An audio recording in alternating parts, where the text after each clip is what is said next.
Return of the Mount Hua Sect, Chapter 128. The sword of Mount Hua is strong. What?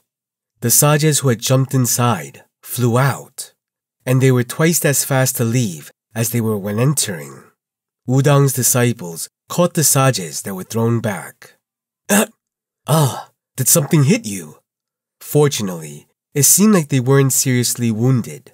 Considering the speed at which they bounced back, they were strangely uninjured. What happened? I don't know. I saw something hazy. Jinhyun's face hardened. They didn't even see the attack. It sounded like utter nonsense. One person could say that. Humans make mistakes, but it was impossible for all three of them to be unable to see what had attacked them. It would only be possible if the attacker's skill level was several times higher than his sages. We're only up against the disciples of Mount Hua and the Hua Sect. Jinhyun, who had such thoughts, quickly found a reasonable answer. Looks like we stepped into a trap, though I'm not sure how. You mean it wasn't an attack? If it had been a proper attack, would it have ended with such little damage? It wouldn't have been strange if one of them had been cut down. Right. You're right, Sayong. Jinhyun bit his lip. Was it really a trap? If not... The exact method was unknown, but what became apparent was that the enemies had someone that could utilize some tricks. It seemed that this was the reason they had requested a battle and not a spar. They're playing tricks. Jinhyun drew his sword and took 2 steps forward. Follow behind me. I don't know what sort of traps they're using, so I'll lead the charge and break through. Yes, Sayong! Jinhyun looked at the Hua Sect's tightly shut entrance with slightly nervous eyes. What could be behind this? Either way, excessive caution would just play into another trap. Let's go! Without waiting for an answer, Jinhyun rushed forward and kicked the gate. Kwang! The door shattered and splintered with a crashing roar, scattering shrapnel everywhere. The dust that had risen gradually subsided, and then there was silence.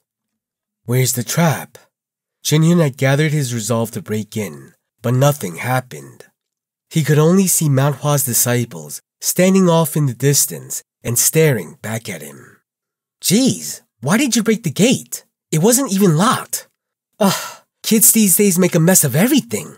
Chongmyeong clicked his tongue. There were so many reasons that Yoonjong wanted to scold Chongmyeong. But now, it was time to deal with the enemy. Jinhyun scanned to the left and then the right before frowning. Is this all? What? When Chongmyeong asked, Jinhyun growled. Do you intend to deal with all of us with only the few of you? That's quite bold. I don't know if that's confidence or arrogance. Chongmyeong looked at Yoonjong with a pouty face. What's he talking about? Well, I'm getting a familiar feeling from him. Chongmyeong smiled and spoke. Don't you feel like you're looking at the old Baekchun Sasuk? Baekchun, who was suddenly brought into the issue, gnashed his teeth. Don't. Yeah, Baekchun's face flushed red. However, Baekchun himself couldn't deny that Jinhyun's words and actions were similar to his former self. That's what happens to those who don't know that there's another sky above our sky. Baekchun's mind was broken after meeting Chongmyeong. No, not just literally or metaphorically. Although his head had been beaten, it really did help him to understand reality. However, no matter how much he'd change, it was unpleasant to see his shameful past alive and well in front of his eyes. Let's just finish this quickly. Baekchun spoke through a blushing face, and Yoonjong and Jogul turned their heads as they struggled to restrain their laughter. A look of bewilderment appeared on Jinhyun as he watched that scene. What is this? They look relaxed. Are there other traps?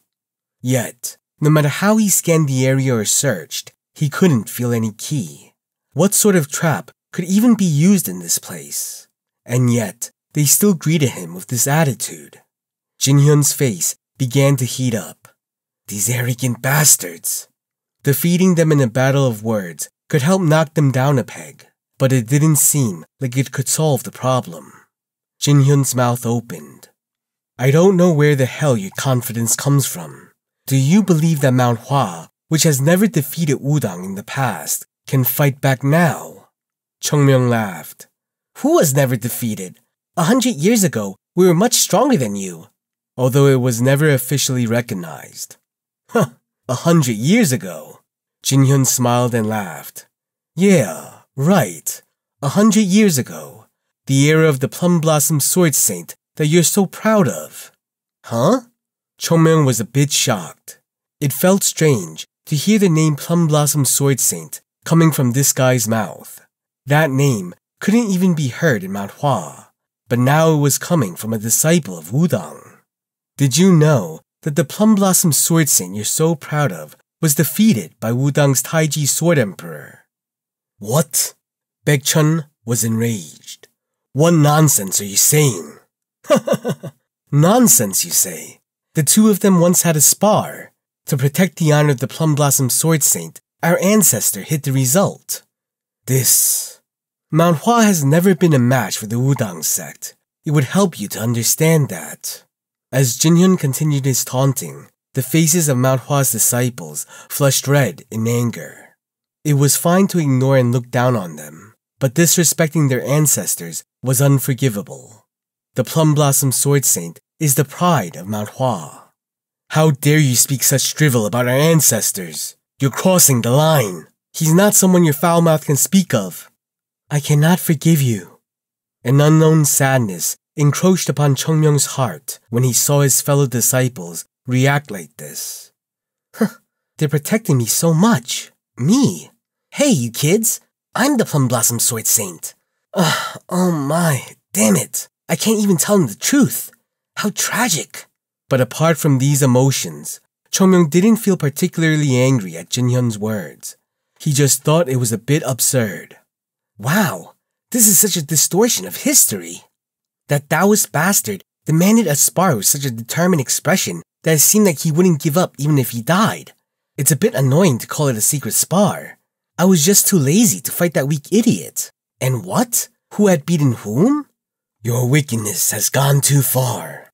As a fellow member of a Taoist sect, I will show you the true path of a Taoist. Please do not blame my sword for being merciless. I ask that you reflect on what you have done. I admit that your power surpasses mine. Knowing that I am lacking, I want to back down. No, I am not trying to walk away. No, wait, stop hitting me. You've already won. How can a Taoist act like this? No, I'm not saying that. Hyung, spare me. He was a good little brother. Although he was older, he referred Chungmyeong respectfully as Hyung. Huh? Nothing. Chungmyeong waved his hand. After that, whenever Chungmyeong stopped by Wudang, he would call out to the Taiji Sword Emperor and have a nice time. They would visit a popular neighborhood where there were a lot of expensive stores.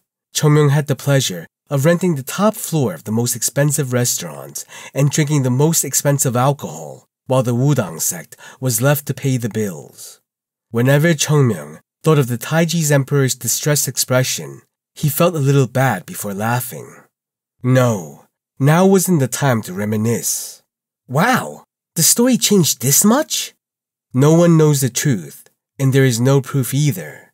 At that time, Jin-hyun, who misunderstood Chungmyeong's reaction, scoffed at him. Even Mount Hua's most powerful swordsman couldn't withstand the power of Wudang. Don't you think you're too arrogant to try and deal with us now? Your pride in front of Wudang. Hey, shut up and let's just start fighting, huh? Chungmyeong sighed heavily. You see, it doesn't matter who won 100 years ago. Can men from 100 years ago come and support or cheer for you now? They're all dead, you bastard. If you like those old men so much, just go join the Wudang. You already are a bastard of Wudang. He already is one. How dare you? Anyway, you old-fashioned people. Even though his past had been distorted, Chungmyeong didn't feel angry. What does it matter now? I got defeated by the heavenly demon anyway. The present is what matters most. And That's what those in power do. The Wudang sect would never have dared to say such a thing if Mount Hua was stronger than them. In other words, if the current Mount Hua was overwhelmingly more powerful than the Wudang sect, then even if they claimed that the Plum Blossom Sword Saint was stronger than the Taiji Sword Emperor, there would be no backlash. Control belongs to those who grasp power, whether it's history, money, or the right to speak. This was something that Chongmyung had no complaints about. I'm strong. It'll all be mine. This problem could be resolved as long as Mount Hua could take down the Wudang sect. Well, it didn't really matter if the distorted history was corrected anyway. The current Chongmyung needed to receive a higher evaluation than the past Plum Blossom Sword Saint. You really need to see blood to get your mind straight. Young warrior Wei! Young warrior Wei! Jinhyun tried to speak, but was interrupted when Chongmyung called for Wei Soheng. Wei Soheng, who was watching from behind, was utterly puzzled. Yes? Did you do everything I asked you to? About the rumors. Yes, I spread word to the people in Nanyang. Good. Now then. Chongmyung drew his sword. The disciples of Wudang flinched as they stepped back. All of a sudden, as Chongmyung swung his sword, ki gushed out from the tip. However, the sword slash wasn't directed at the Wudang disciples. Rather, it headed towards the walls of the Hua sect before slicing them open several times. Crack! In an instant, the walls collapsed. What are you doing? Wei Lipsan's eyes widened. No, why would that son of a bitch tear down the walls of their own subsect? Ah! But Wei Lipsan soon understood Chongmyung's intent and went silent. Around the wall, a stampede of people from Nanyang was rushing to view what was happening. Having heard that Wudang and Mount Hua would fight at the Hua sect, an audience came to watch. Who wouldn't want to witness this battle? I kinda like growing my name, Chongmyung chuckled. Their purpose here wasn't just to help the Hua sect. They needed people to see that Mount Hua could beat down the Wudang sect. Every small victory they achieved would help raise Mount Hua's reputation in the future. It's quite embarrassing. Hearing Baekchun's words, Chongmyung smiled. If you're going to do it perfectly, right? Right. Then there's only one thing left to do. Chongmyung looked at the Wudang disciples. Sahyung, how many are possible for you? 2. I think it's 3 for me. Alright, that's 5. Chongmyung stroked his chin. You Sago should take care of 4. Baekchun Sasuk, you can handle him. And you, do I have to? Forget it. There are people around, so restrain yourself, please. Then let's go! Sasuk, Sago, Sahyung! Mount Hua's disciples each sighed in various ways as they trudged forward. Someone needs to fall today. A cold chill flickered in Baekchun's eyes. If they're the disciples of the Wudang sect, they'll be more than enough to show the results of your training. Let's go, guys. Show those bastards the sword of Mount Hua. Yes, Sasuk. Yes, Sahyung. Behind them, they heard a quiet voice respond. Why do you all act so differently, even though I said the same thing? You should just shut your mouth